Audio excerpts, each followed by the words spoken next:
and Scott Noble, co-creators of Wealth with No Regrets, sitting here with our good friend Cleve Hill, and trust and estate attorney.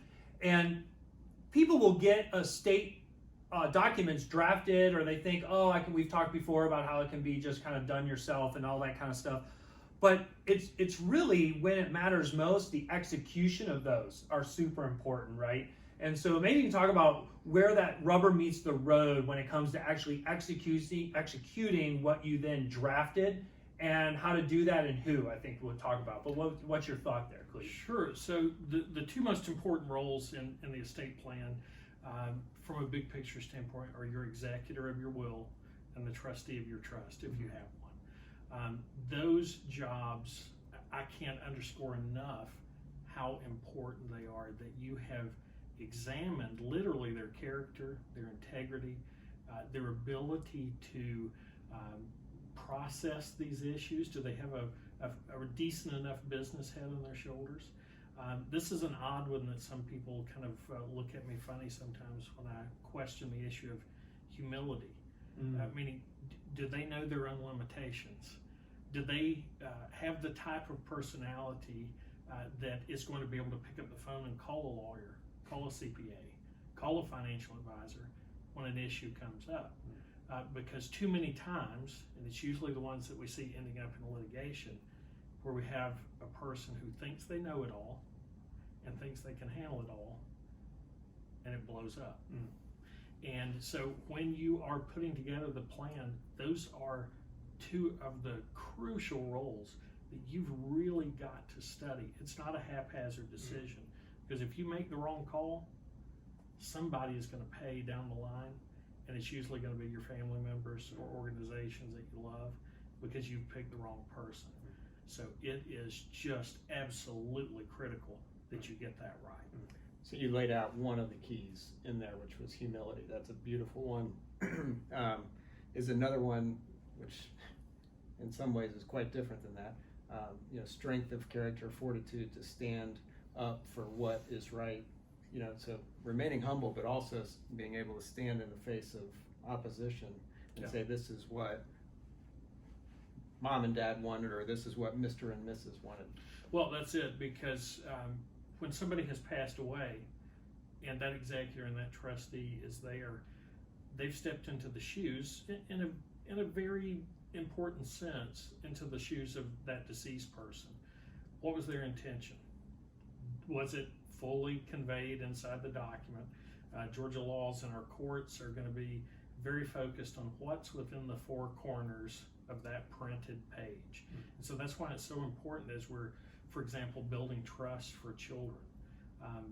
What is your intention? Do you want to incentivize them to get a particular level of education? Do you want to incentivize them to be philanthropic? The more detailed that we can be with our intentions, the more helpful it's going to be to the people that we pick, and it will help guide us as well on when we're choosing those individuals to be in charge. Are they going to be able to really know my intentions and how they should be investing and how they should be making distribution decisions? And we've talked about this before too, Cleve, that AI doesn't do that. AI doesn't get into the relationships. How do you know these people and all these intent? That's an ongoing. In fact, that happens over years that we even find. Which is when Scott and I sit down with couples all the time. We talk the financials. It's so often those people change. I think the other thing I experienced in my own life and own family is my dad picked a trustee that didn't need to be financially compensated from the estate. And while that's a fair idea and well thought from his vantage point, I think, and you picked up on it, the humility and the fortitude to stand up, I think is more important than the estate not having to compensate that person. I would pick someone with humility and fortitude before I picked someone that can't be. So what if the estate has to pay a little bit of money to the trustee or the executor to execute? And then the other thing I noticed too in my situation, and it was just because it was tough to make the decision and no attorney had the conversation with my mom and dad the way they should have, like you do, like we do with clients, is that if I can't pick, I think the numbers are better. I'm better in numbers. And so we had 4. So the more you have in number, the more difficult it is to actually get something done.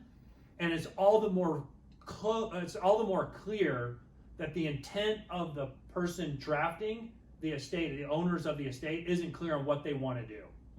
And so they're really kicking the can down the road. No fault of them. It's getting the right advisors in place that can help. So in my view, it's actually having humility and fortitude, and then also really getting it to one or two people. You don't need 3, 4, 5. It actually makes it more difficult, more cumbersome, more costly to do that. And if you feel like you need that, you probably haven't gotten clear enough about what you want. But Scott, you have something you want to add to that? Was there a thought you had? Well, I think if you have multiple people you want to have in shoes, maybe there's one that's executor and trustee and another one that is the person that has the healthcare directive role, Right. because those are two very different Right. kinds of mindsets, I'm guessing. Yeah, they definitely are. I mean, you need to look at the skill set of the people in your life and decide what role they need to take. To your point about having co-fiduciaries, co-executors, co-trustees, I've almost gotten to the point in my practice, unless I know the people personally really well, I'll decline a representation of co-fiduciaries because it is a recipe for conflicts of interest, especially for an attorney who's representing both. If there's a disagreement between the two of them, the attorney sometimes has to bow out. Right. And so it just can present so many problems in the administration of the state. Well, in our case, the attorney didn't bow out. It was just more attorneys got involved. And so it became very costly, very fast. And but this is the whole reason we're doing this and having these conversations, and why the financial and estate planning really go together, and why a human conversation with people that care, and a human conversation about what your intent is, and then having those conversations on an ongoing basis as your thoughts evolve is so very important.